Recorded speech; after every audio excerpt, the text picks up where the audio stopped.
Então, acho que quando eu estava no ventre da minha querida mãe, eu comecei a catar no lixão da Cana Brava, na Bahia. Mas muitas vezes eu acabei catando, não tinha nada para comer, a gente realmente chegava aqueles caminhões, jogava um monte de resíduo e acabava comendo a sobra que sobrava, a gente comia. Aí o aterro fechou, eu fui para Salvador e continuei a catar. E aí, muitas vezes em Salvador, passando no centro de Salvador, vi aquelas lojas famosa, né? Aí eu passando numa loja daquela, vi um comercial e aquilo me chamou a minha atenção. Um pessoal sentado na mesa, família Doriana, né? E, pô, que bagulho é esse de família Doriana? E aí vi todo mundo sentado, o pai, a esposa, a companheira, os filhos e tal. Falei, pô, seja feliz, como a Margarina Doriana e uma família. Falei, pô, que bagulho é esse de família, né? Sentar numa mesa, ter companheira, filho do lado. Pô, eu quero ter isso também, né? Eu vou querer ter isso. E aí eu ouvi falar de uma cidade de São Paulo, né?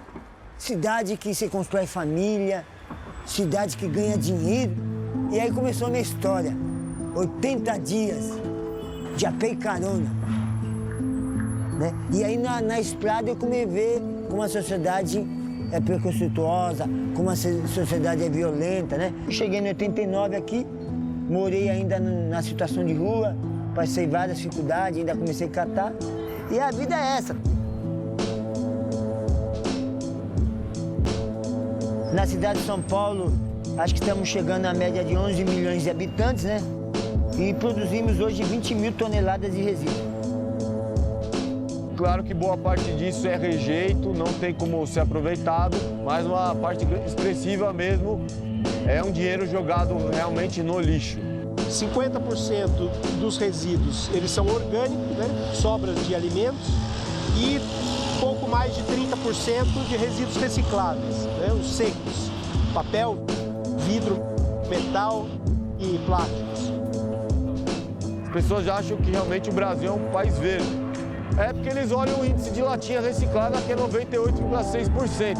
Mas quem recicla a latinha é o Brasil, o governo, ou são os catadores que pegam 90% disso? Que 80% de tudo que chega na cadeia da indústria da reciclagem vem pela mão dos catadores. Isso é um dado contundente.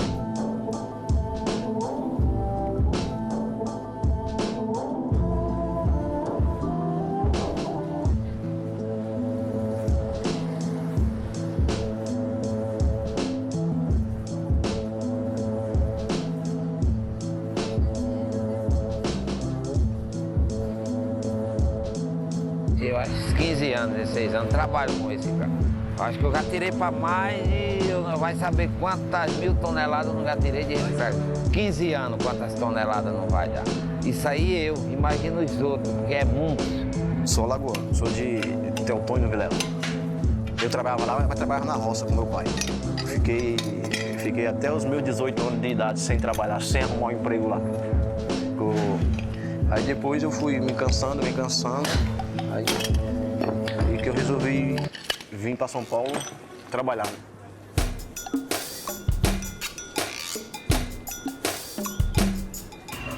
Sou de Catanduva, interior de São Paulo. Sou da Cachoeirinha. Paraibano. Eu fugi de Maceió para cá.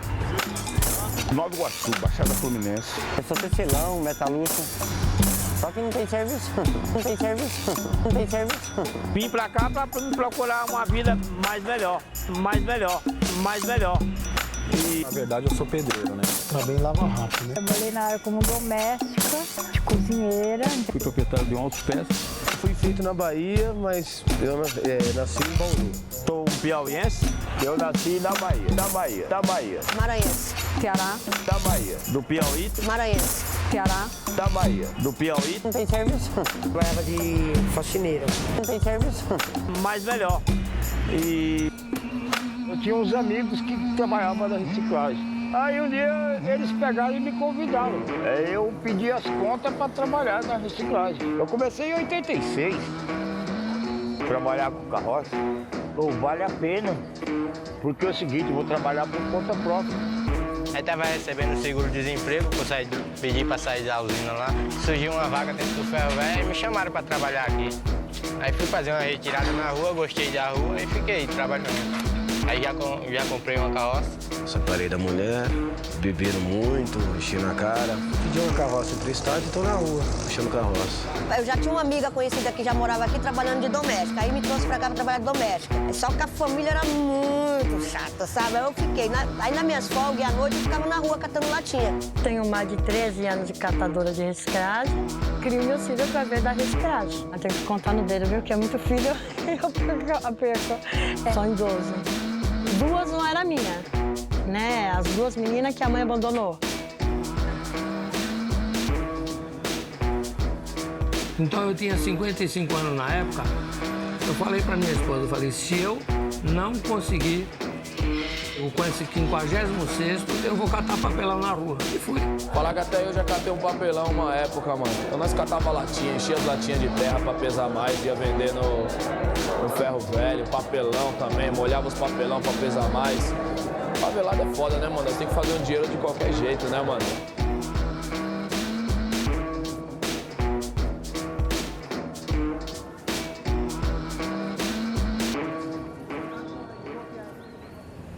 Hoje, 80% da população brasileira mora em cidades.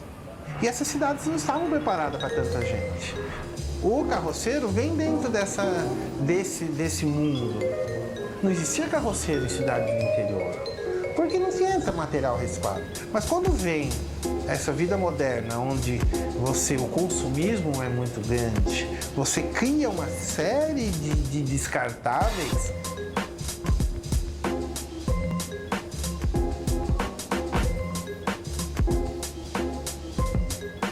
A profissão da catação de material reciclável ela é muito antiga, né?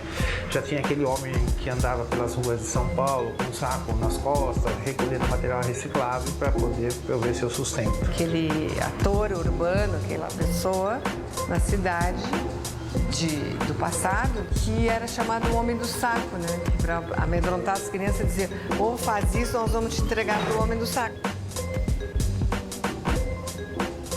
As pessoas que vivem na reciclagem são pessoas socialmente que marcam anos de exclusão. Não é só problema de mercado de trabalho, são problemas de famílias mal estruturadas, são problemas de educação de base ruim, né? E falta realmente de acompanhamento dos órgãos públicos.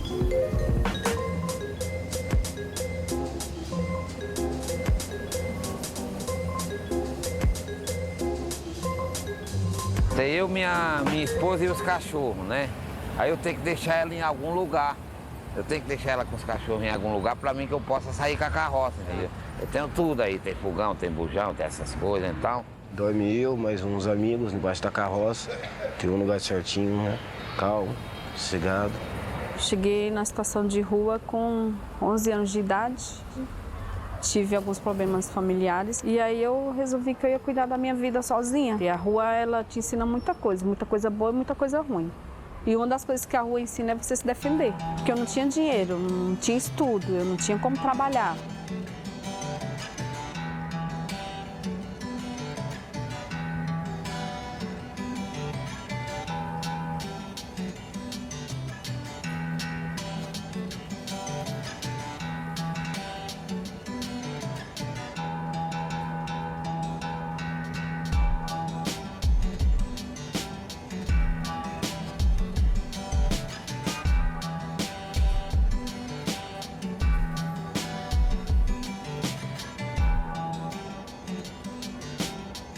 cada um tem a sua área de trabalho. E a minha área de trabalho é sempre a Armênia, mas eu não pego nessa região, porque se eu vim trabalhar nessa região, eu estou atrasando o lado de quem já vive aqui, né? O carroceiro que já convive aqui. E lá eu fiz um pacto com os catadores que não têm carrinho. Então eu já deixo a reciclagem da rua para eles e pego só os das lojas. Eu já cheguei até a colocar até 600 quilos nessa carroça. Às vezes não arrumo nem carga, catando um pouquinho ali que tá jogado. Aí você tem que tentar contar com a sorte. Já cheguei a levar nela 530 quilos. Vai depender do dia. Mas como eu também passo alguns carretos, aí varia.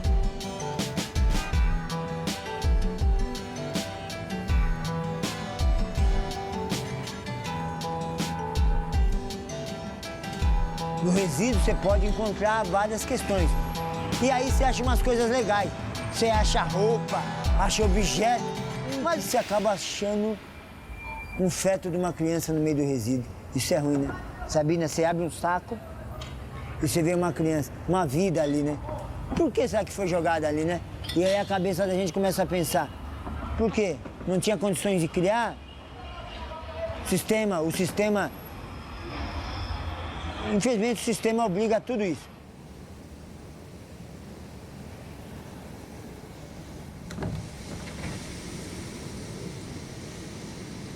Mas um dia eu abri um saco e vi umas notas dobradas, vermelho e azul.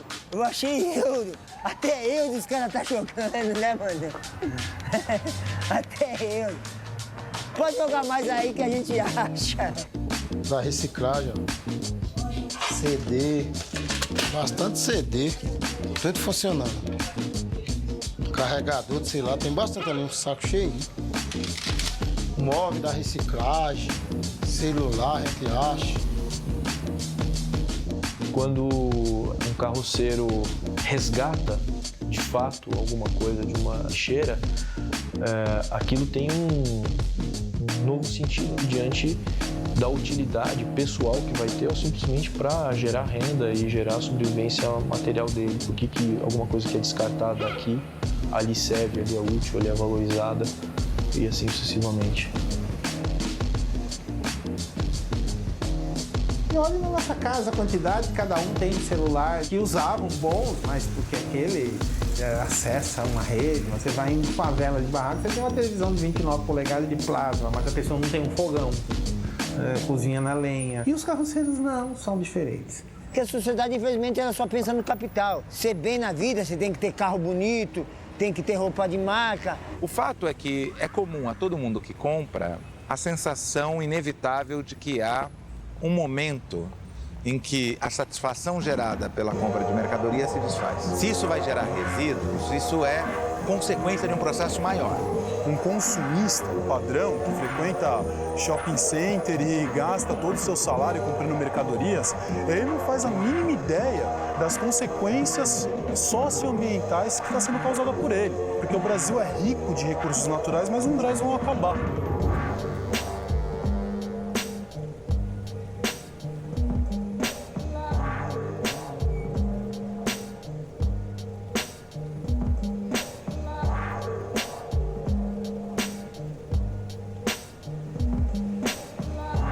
O catador de rua ele tem uma das profissões mais dignas existentes da nossa sociedade, porque eles fazem não só a limpeza do nosso município, como eles são agentes ambientais que auxiliam na preservação do nosso meio ambiente. O catador desenvolveu uma tecnologia de coleta, uma tecnologia social, né, que vai nas residências, coletam os materiais, faz um contato com os moradores, faz uma educação ambiental, coisas que as prefeituras não fazem hoje, né, e muitas empresas também não fazem. Quem faz o papel principal da coleta seletiva, da catação, são os catadores e catadores. E é a famosa pirâmide que a gente fala, né? Nós que trabalhamos mais e que ganhamos menos. Quantos aterros nós teríamos que ter por causa desse lixo que não seria reciclável, né? Hoje em dia, a gente sabe a importância disso, a gente paga um imposto enorme no Brasil e não vem acontecendo, entendeu? Então, enquanto não existir essa reciclagem dessa forma, a gente tem que respeitar e dar o espaço de livre circulação para os catadores.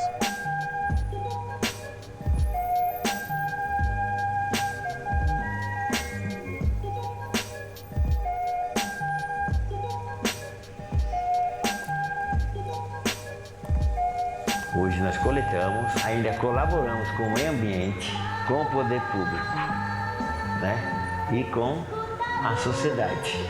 Ao tamanho, sem perceber, que nós catadores fazemos, gerando trabalho e renda, mas por isso que ele tem que ser uma categoria profissional, com reconhecimento de valorização, não de preconceito. A história dos catadores, mano, tem várias histórias que é vários dramas urbanos fudidos, tá ligado? Tem que olhar pra esses caras com muito amor. Vários deles podia ser uns fios desencapados mesmo, gerar vários problemas e os caras se transformam em uma solução que o mundo não reconhece, tá ligado? Infelizmente o mundo não reconhece. Muitas dessas pessoas, elas gostam muito de reclamar. Quando tem enchente, tem essas coisas, gostam de reclamar que joga lixo na rua. Aí vê um carroceiro passando em frente da sua casa e já acha ruim.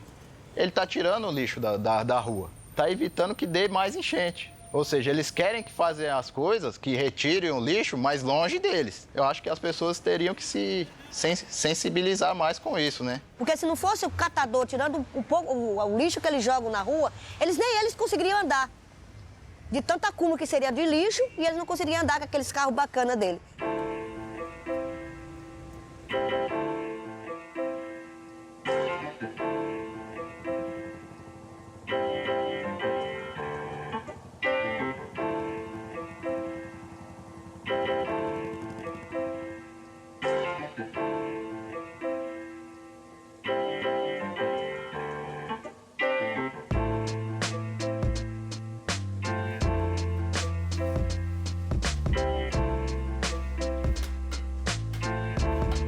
Aqui é um depósito que recebe, o pessoal traz material, todos reciclados.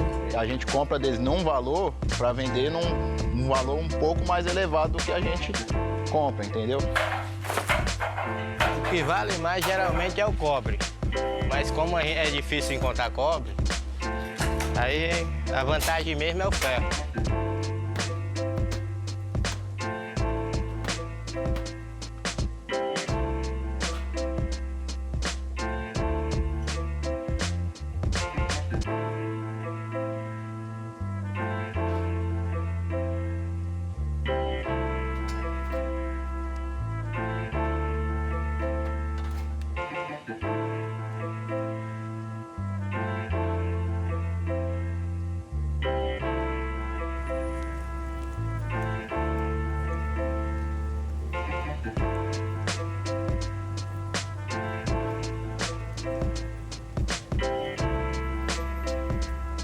Eu consigo tirar por dia 100, 150, dá para tirar o leite da criança, né?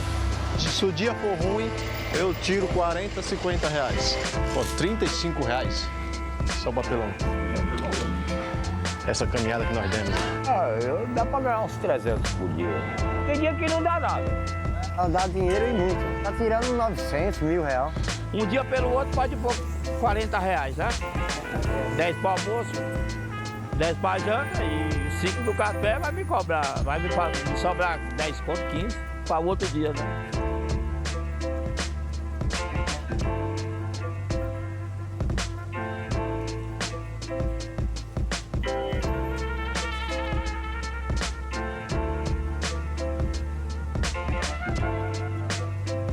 Aqui nesse aqui tem muitas coisas recicláveis, tipo madeira, entulho.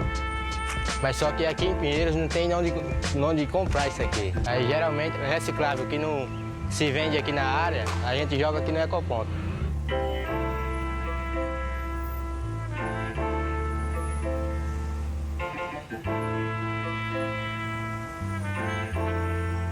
Não tô pegando nada de ninguém e ganho um pouco mais honestamente. E tudo que eu ganho é para minha família, né? E para minha casa, porque minha família não passe necessidade. Meus filhos estão crescendo aí e falaram, filho, não seja igual para não, vai estudar para ser alguma coisa na vida. E catar riscado não é muito bom não, filho. A minha mão como é que é? Tudo cortado, tudo de reciclagem, ó. Vidro, ferro que corta, ó. Tenho 3 dedos aleijados na mão, reciclagem. Machuca, né? Às vezes você vai pegar uma latinha dentro de um saco que tem vidro. Porque puxar carroça não é fácil, não. Se você não souber puxar ela pisando, a roda pega numa pé dela, cai em cima de você, quebra um braço rapidinho. Eu já bati em carro, aí tô até pagando o carro. Não, eu tô vindo com mais de 600 quilos de ferro, né? Só que eu tô descendo na descida com tudo. O cara tá na minha frente e ele breca com tudo. Aí eu não teve problema, porque carroça não tem breque, né? Na hora que eu guio o varal assim, ele já deu uma cacetada, veio um buraco no carro, mas pagando R$350.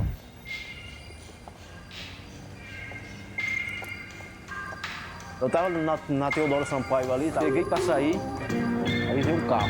O cara olhando pra trás assim, andando no carro. Quando tava quase em cima, a mulher lá gritou: "Ó o carro, moço!" Aí saí fora, né? O carro na carroça. O trânsito é meio complicado, mas você procura andar mais no pé da guia, entendeu? Eu trabalho certo, eu não gosto de ficar atravessando muito. Quando eu saio para trabalhar, eu ando muito. Muitas vezes eu saio daqui, eu vou Vila Madalena, Pompeia, às vezes eu vou até Serra Corá, Vila Romana, Lapa, ando muito. Vou para Itô Penteado, eu vou para Café, vou para Consolação, Vila Madalena, Jardins, Faria Lima, roda tudo esse lugar. Uma vez chego a dar até 6 viagens, 4. Tem vezes que dá umas 10, umas 12 viagens. Eu rodo bastante, cara. Eu acho que por dia dá pra rodar uns 30 quilômetros, né? Andando.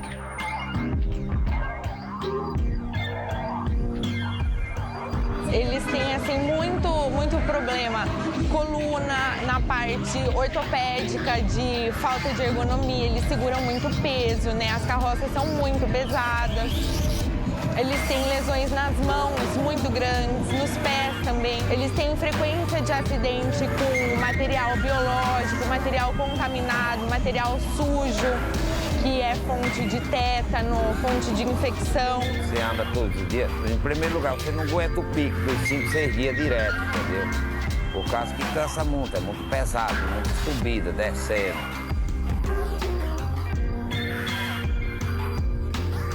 Uma vez eu fui carregar uns ferros, foi muito peso, 500 quilos de ferro, me deu uma hérnia. Inclusive eu tô com ela até hoje, aqui ainda. Eu tenho até que operar essa hérnia. Às vezes quando o sol tá muito quente, a cabeça dói pra caramba. Eu tenho HIV, você sabe disso, né? Tenho HIV. Tem 8 anos que eu tenho e eles não me aposentam. Já teve 3 anos que eu dou início no INSS, quando chega no final da minha aposentadoria, ele não me aposenta disso. Ele me nega o laudo que você é forte, que você pode trabalhar. Aí eu falo pra ele, pô, mas você não deixar eu morrer pra depois dar recaída e morrer e tudo? Catador avulso, primeiro ele trabalha de forma desumana, aquele trabalho de tração animal, isso não é justo, tá? A gente ainda continuar dentro de uma cidade igual a nossa, ter a figura dessas pessoas que trabalham na rua. Se ele não tiver um lugar estruturado, como que ele vai começar? Ele vai ficar com o saco nas costas?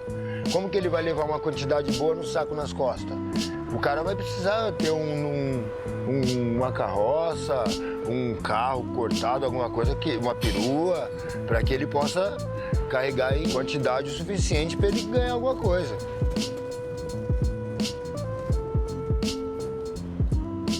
Os caras tiram 200, 300, 400 reais por mês para sustentar a família. Assim, não dá para continuar eles morando e vivendo daquele jeito. Não tem dignidade humana. Eu não acho que é desumano, não. É desumano quando você é obrigado a fazer. Eu acho que a identidade do catador é o carrinho.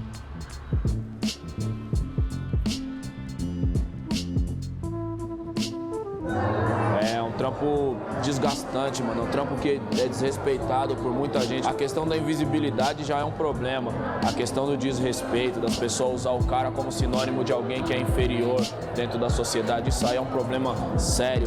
Quando tava parado ali na faixa com a carroça, o cara não passa numa puta de uma moto. Ai, seu filho de uma puta, sem eu falar nada. Eu ficava no centro de Diadema e a gente juntava os materiais tudo numa calçada. E às vezes vinha aquele bando de pessoal que vinha de alguma balada, de alguma coisa, chutava tudo, espalhava, sabe, assim? Comigo já aconteceu correr atrás de um cara na moto, ele me xingou minha mãe. Ele passou e me xingou, seu filho é da puta, sai da frente, eu não estava do lado dele, tinha espaço para ele passar. Aí ele pegou e ainda me deu um empurrão ainda, daí foi nessa que eu peguei o pedaço de pau e corri atrás dele. Alguns chegam descalço, sem camisa, bagunçado, entendeu? Isso causa preconceito nas pessoas. Passa pela gente e faz de conta que nem conhece a gente, olha pra gente como se estivesse olhando pra um saco de lixo. Tem a ver com trabalhar com lixo, né? Tudo aquilo que a pessoa descarta, que acha que não serve mais e que para nós é sobrevivência. A gente é lixo humano. A sociedade vê a gente, embora hoje em dia está mudando. Quando eu estava rasgando a sacola para poder pegar o resíduo nas portas de alguns moradores, quando a pessoa saía para fora eu ficava toda assustada, eu baixava a cabeça. Então assim, a autoestima da gente fica lá embaixo. A gente acaba se sentindo também um lixo. Catador é muito desconfiado. A gente já vem de um grau de exclusão, de exploração tão grande, que daí quando a pessoa se aproxima para fazer o bem, você acha que a pessoa está querendo alguma vantagem. Se você pensar no fato de que nós somos cidadãos sempre confundidos com o produto do nosso trabalho, quem trabalha com lixo está necessariamente associado a essa condição de quem lida com aquilo que nós já descartamos. Sangue nosso é tudo vermelho. Nós somos todos iguais. O grande problema do Brasil é a desigualdade social. A discriminação que o carroceiro sofre não é diferente do negro, não é diferente da população em situação de rua. Só que a nossa discriminação ela acaba sendo muito na questão econômica. Quem consome e quem não consome. O preconceituoso, ele olha para você e diz, um nordestino, um negro, ou coisa parecida. E ele fica paralisado nessa primeira impressão. Ele fica justamente pairando sobre isso, um funcionamento emocional e também mental, também cognitivo, que é similar ao desenvolvimento de uma criança de um ano e meio. Então, certamente, que se ele identifica um nordestino como alguém que mereça ser excluído através do preconceito, o carroceiro da mesma forma. Ao mesmo tempo que o sujeito odeia o nordestino ou o carroceiro, de alguma forma precisa dele, mas precisa dele naquela condição, o que talvez seja a pior das violências, né? O problema não é o alvo do preconceito, mas é o preconceituoso. Numa sociedade vinculada por divisões de classe, a base dessa pirâmide é uma base que não pertence a esse universo e, ao mesmo tempo, é o elemento funcional desse universo. Você exige que ele exista para o seu funcionamento, mas ele não participa completamente. As diferenças sociais são muito demarcadas.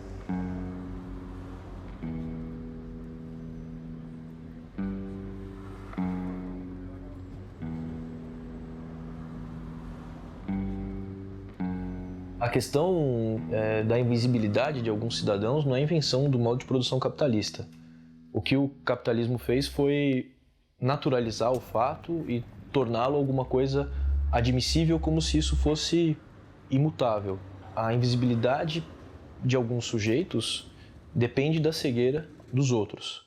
E se a gente focar o problema não nos invisíveis, mas naqueles que são cegos, nós vamos encontrar pelo menos duas coisas importantes do ponto de vista psicológico: imaturidade e insensibilidade. Porque o que interessa sou eu. Então, para compreender esse estado de coisas, eu preciso me orientar diretamente para quem está cego e não para o invisível. O invisível, infelizmente, está numa condição de esquecimento moral e psicológico, porque nós, burgueses, de alguma forma, estamos insensíveis a isso.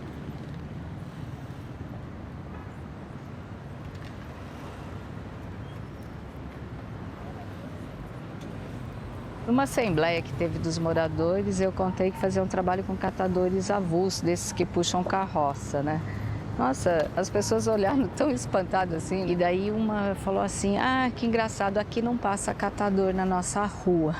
Eu falei, é você que nunca notou, porque eles são invisíveis, mas passa sim. Só visualizam o catador quando ele está atrapalhando o trânsito, quando ele vai atravessar a avenida com a carroça.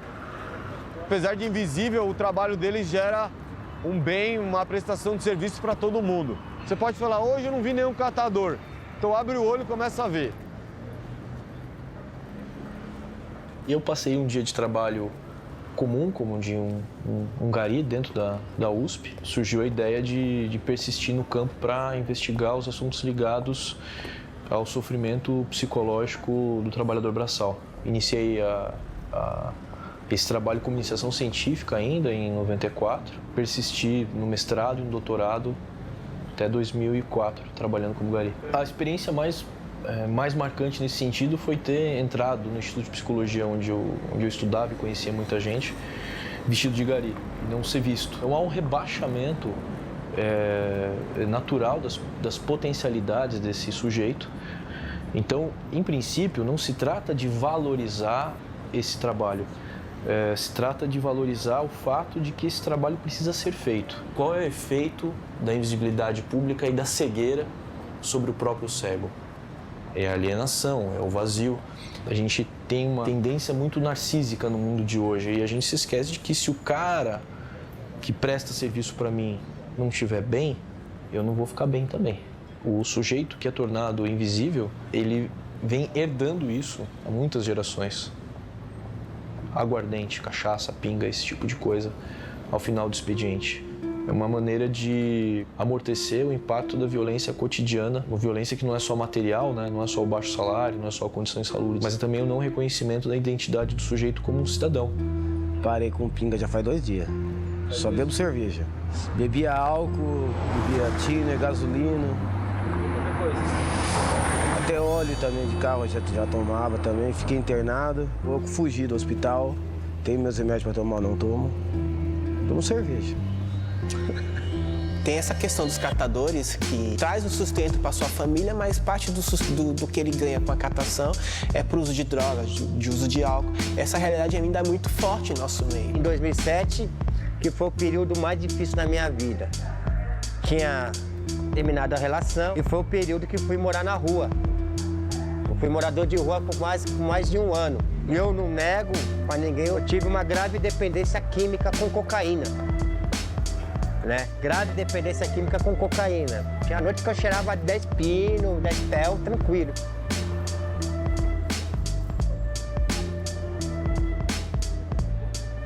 A gente é muito tirado, cara. A gente é muito humilhado até hoje. Ainda acha que a gente não tem competência por causa da nossa baixa escolaridade, por causa dos vícios. Ué, não é só catador, favelado e pobre que tem problema com crack, cocaína ou maconha, mano. Mas, né, a grande mídia vence só que é o pobre, o nóia. Antigamente a gente não era valorizado nesse ramo de reciclagem. Hoje nós temos um valor melhor.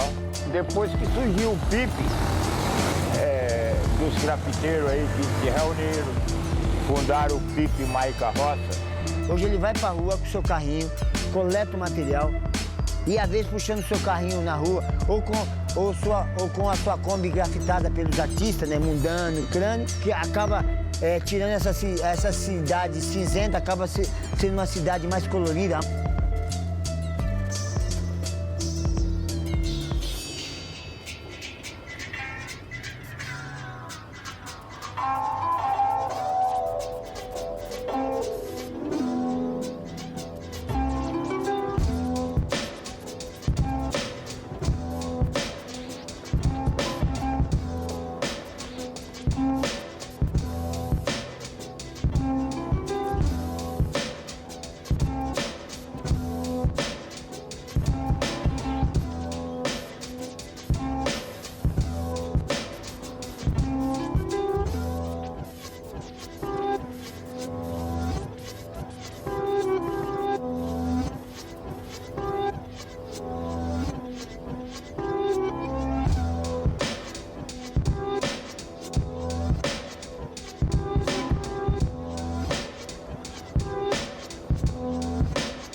Eu que fui há muito tempo, sempre convivi e pintei em lugares abandonados, embaixo de viaduto.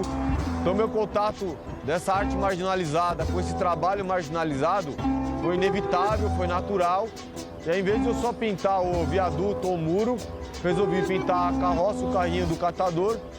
E isso fez com que instantaneamente aumentasse a autoestima do ser humano que estava ali invisível, né? Que vão começar a falar sobre o catador, e não como um catador de lixo, como tem gente que chama, mas como um catador de material reciclável. Então o PIB Mais Carroça que a gente procura também dar, além da autoestima, o tratamento ao catador, a gente procura dar também segurança. Com a própria pintura, a cor, você dá mais visibilidade.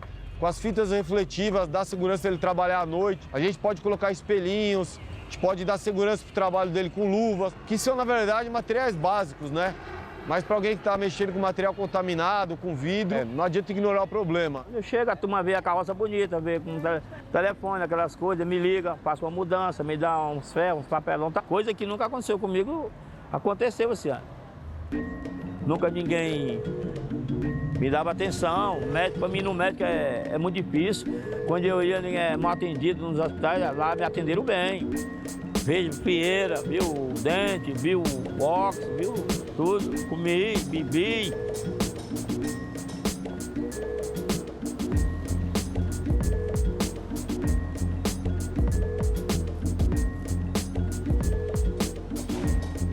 Quando foi feito o plano diretor da cidade, em 2002, tornou-se lei que o município teria que apoiar grupos de catadores que estivessem organizados em cooperativas.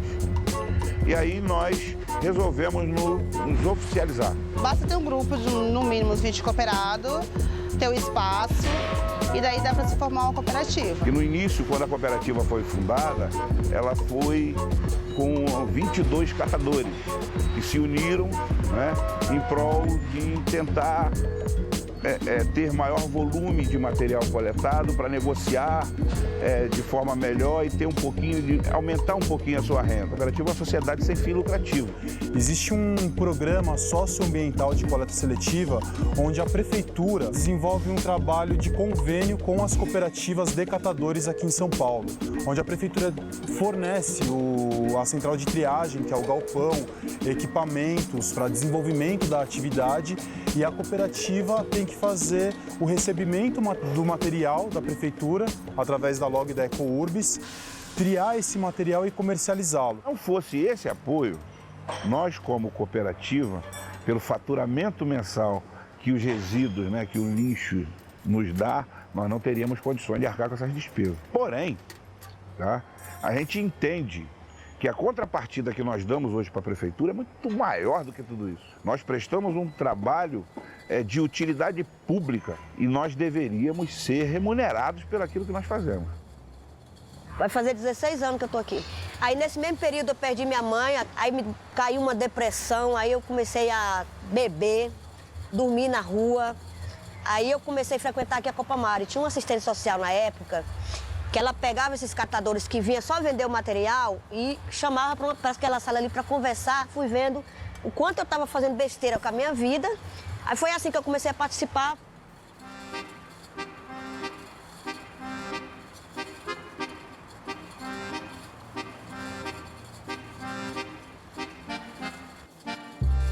E a história da Coopercat foi uma história de resistência.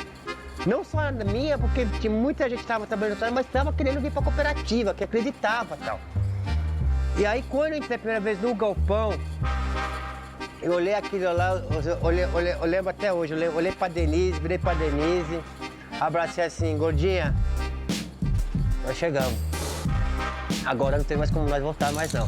Foi onde tudo começou a mudar na minha vida, assim, literalmente. Porque eu entendi que os meus filhos não podiam estar na rua, não podiam estar na catação junto comigo, que eles tinham que ficar estudando. Eu não sabia escrever nem meu nome, eu não sabia o que era cidadania.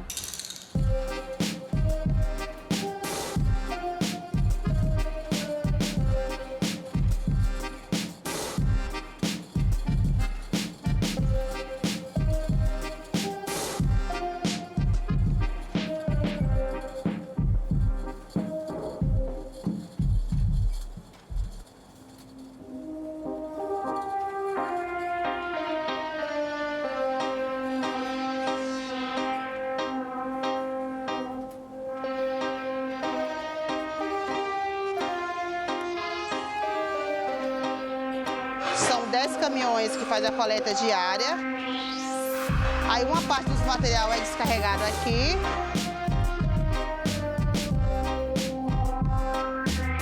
Outra parte, naquele canto, são 2 esteiras. E daí sobe nas esteiras, aquela esteira é a esteira plataforma. que o pessoal trabalha de cima para baixo, e essa é a terra, que é a nossa primeira esteira. Aí daqui o material raçado e triado é onde é distribuído com as prensas. Tem essa prensa aqui em cima e as demais lá embaixo. Aí a gente faz o processo de estar enfardando para daí ser a venda. A renda média dos nossos cooperados hoje gira em torno de R$ 1.000, R$ 1.200 por mês. É feito uma distribuição, tá, de forma igualitária para todos os sócios. Todos os materiais nossos são encaminhados para a indústria novamente. Ele volta, vamos dizer, a ser matéria-prima depois, né?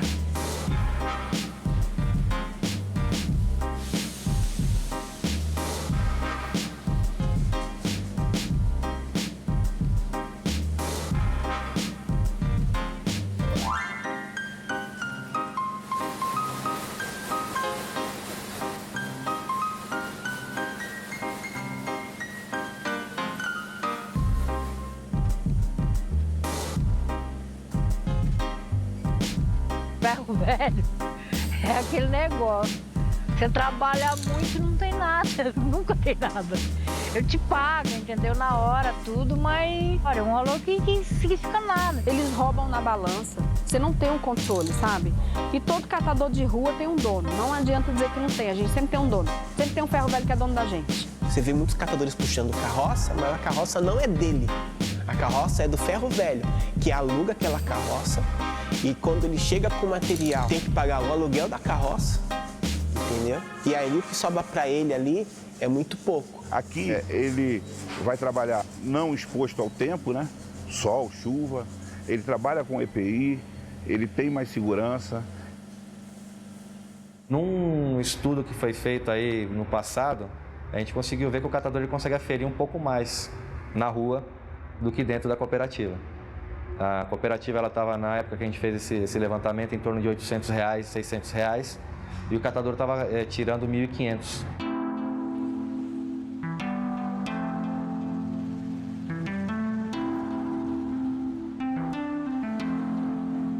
Um catador, se ele se acidentar hoje, ele não está segurado por órgão algum. Ele vai ficar na rua, vai ficar sem receber. Dentro de uma cooperativa, ele tem todas essas garantias. Eu não tinha noção do quanto eu estava sendo explorada. Dentro de uma cooperativa, não. Você trabalha 8 horas, entendeu? Você tem os limites, você tem o seu momento de trabalhar, mas você também tem que ter sua vida social. Eu não tinha isso. Então é difícil você chegar para uma pessoa que tem esse tipo de vida e falar: a partir de amanhã só vai entrar às 8, vai parar meio-dia, sair a 1, às 6. Ele se sente preso, né? Eu quero ficar dentro da cooperativa, porque eu não gosto de ser mandado. Para ganhar pouco, eu fico na minha carroça, né, doutor? O catador, na verdade, ele tem medo de entrar numa cooperativa e ficar na mão de governo, de prefeitura. Ele prefere estar avulso. Às vezes ele vai para a rua, ele ganha 50, outro dia ele ganha 20, outro dia ele ganha 10. Porque ele pega o material hoje, já vende para um ferro velho, já tem o dinheiro hoje. Numa cooperativa ele tem que esperar um mês inteiro para poder receber.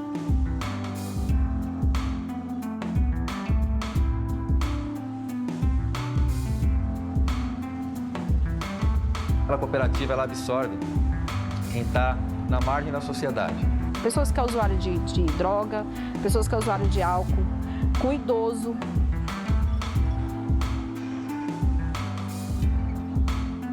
É o papel, cara, que o poder governo não faz.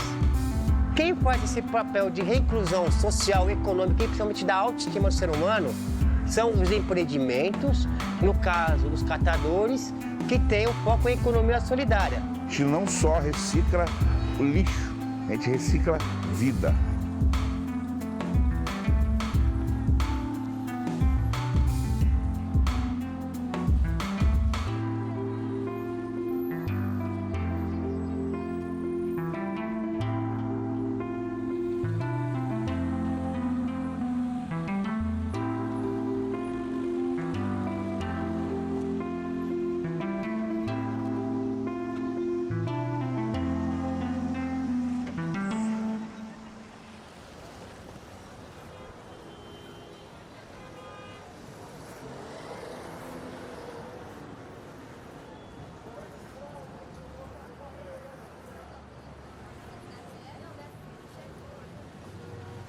O poder público falhou de ir ao encontro dos carroceiros. você tem que estar junto, você tem que criar cumplicidade, você tem que criar nele uma confiança que você possa mudar e respeitar o estado de exclusão dele.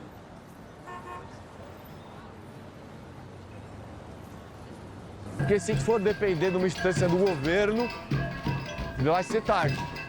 Mas sim, a gente tem que cobrar os nossos governantes, que são eleitos, que colocam em seus discursos, assim como na publicidade, você liga a TV, todas as empresas, os bancos são todos sustentáveis e de certa forma eles não praticam, vira apenas um discurso, que é a promessa política. Então o nosso papel como cidadão, além de fazer o nosso, é cobrar para que nosso direito seja efetivado e a prefeitura, o governo federal também possa dar esse retorno e realmente reciclar e o país ser o pulmão verde que lá fora aparece. Muito gestor público não aceita que a gente tenha condição técnica de debater com eles. Graças a Deus e a Marx, né, a gente tem essa condição técnica de debater.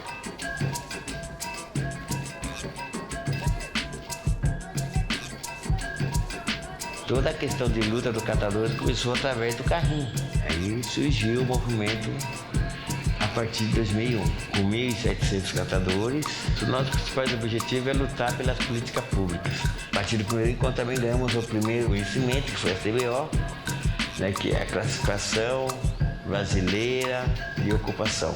O movimento hoje ele cresceu muito em todos os estados, né, através das conquistas, das políticas nacional, né, que também foi uma conquista do movimento, né? A Política Nacional de Resíduos Sólidos indica a responsabilidade pelo ciclo de vida dos produtos. Tem que integrar catador e tem que ter ações consorciadas. Mas eu queria dar destaque para o papel do setor privado. Eles devem entrar desde do início do processo, que é desenvolver produtos melhores. Eles devem participar de todo o processo de conscientização e devem principalmente viabilizar instrumentos e estratégias de ação para a recuperação efetiva dos resíduos. Ela prevê que a responsabilidade é de todos e cria a logística reversa, onde todos vão ser responsabilizados pelo consumo e pelo pós-consumo. O que a maioria das empresas grandes estão fazendo? Chega para as cooperativas de catador e oferece uma prensa, uma balança e não sei o quê. E não é isso que a lei está dizendo. A lei está dizendo o seguinte: pague pelo serviço de logística reversa. A gente presta serviço. No setor privado, aquele mesmo que sempre nos escravizou durante séculos, hoje quer estar dando uma de bonzinho. Eu não quero ser tratado nunca como coitadinho. Eu quero ser tratado enquanto profissional, enquanto trabalhador.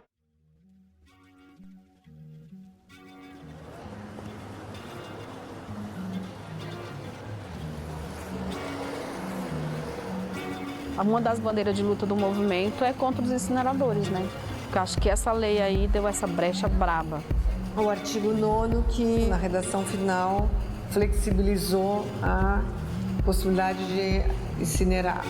Que ferra com a gente, queima muitos postos de trabalho e agride o meio ambiente e a saúde humana. A partir do momento que a gente queimar o resíduo, você vai soltar toxinas que vai contaminar o meio ambiente. E a gente tem que saber que hoje a gente estamos aqui, mas tem outras gerações que a gente tem que deixar o mundo melhor.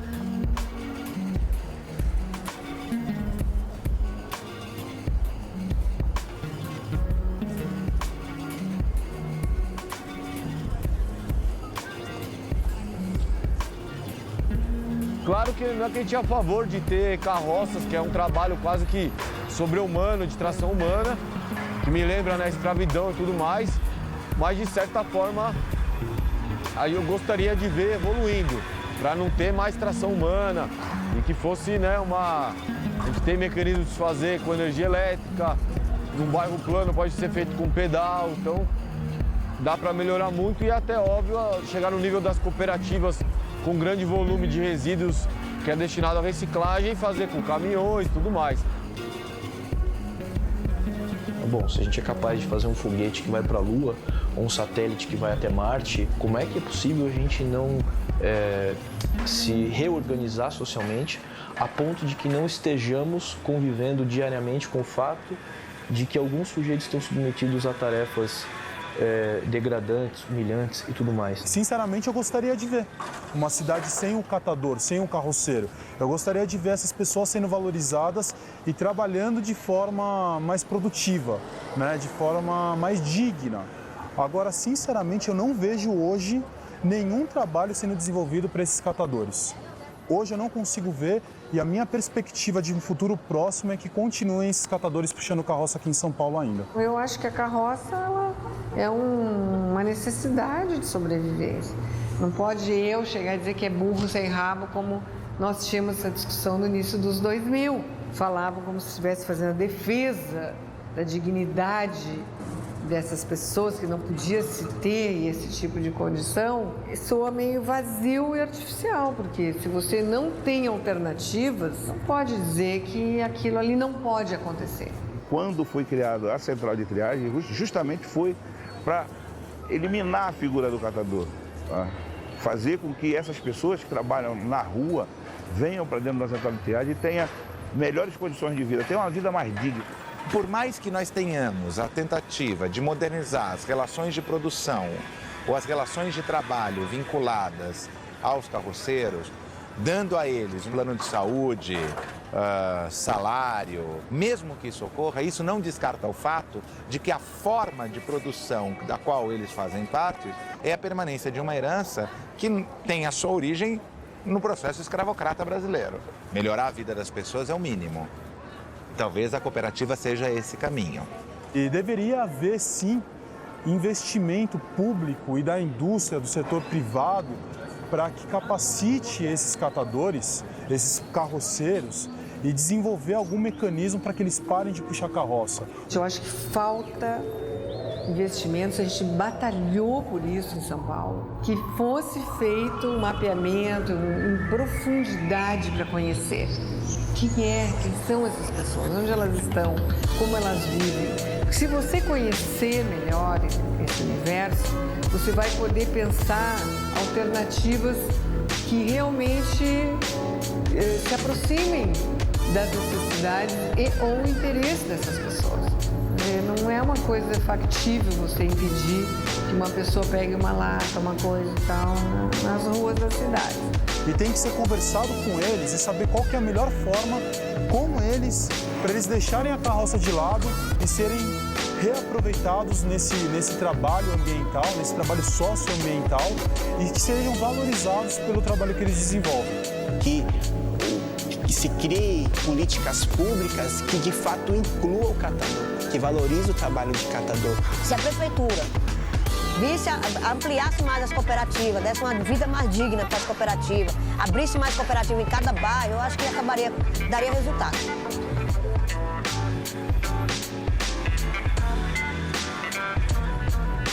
E não dá para a sociedade não se responsabilizar pela geração de resíduos, né? E não se responsabilizar por esses trabalhadores, né? Que estão, de algum jeito, fazendo benefício para o poder público, para a sociedade como um todo e para a natureza. Se você não tiver uma elevação do nível de consciência das massas, de você criar formação nessa população, lideranças, pessoas com consciência, então o trabalho com os catadores não pode se limitar à questão da geração de renda e da inclusão social. E a solução de tudo isso aí se resumiria das pessoas ter compaixão e lembrar que elas é ser humano igual todo mundo. Que o corre do cara é igual, é tão importante quanto o corre de várias outras pessoas, quanto eu, quanto você com a sua câmera, quanto qualquer outra colocação profissional. Que precisa quebrar esse paradigma de que catador é coitadinho. Catador não é catadinho, isso é uma profissão. A responsabilidade por tornar a sociedade menos desigual é do próprio cidadão. Só que como que a gente vai falar da questão de cidadania, sendo que as pessoas hoje não praticam mais a cidadania? As pessoas não têm uma educação hoje, infelizmente, uma cultura de prática de cidadania. Se a gente realmente tiver noção de que a gente ignora este sujeito, porque o trabalho dele deve ser extinto como profissão, a gente vai lutar não para que o trabalho dele seja melhor ou mais fácil ou coisa parecida, mas que não exista isso como profissão. Devemos valorizar o trabalho do carroceiro? Não. Devemos valorizar o sujeito que está trabalhando como carroceiro. E se a gente de fato o valorizar, a primeira coisa que a gente vai fazer é acabar com essa profissão.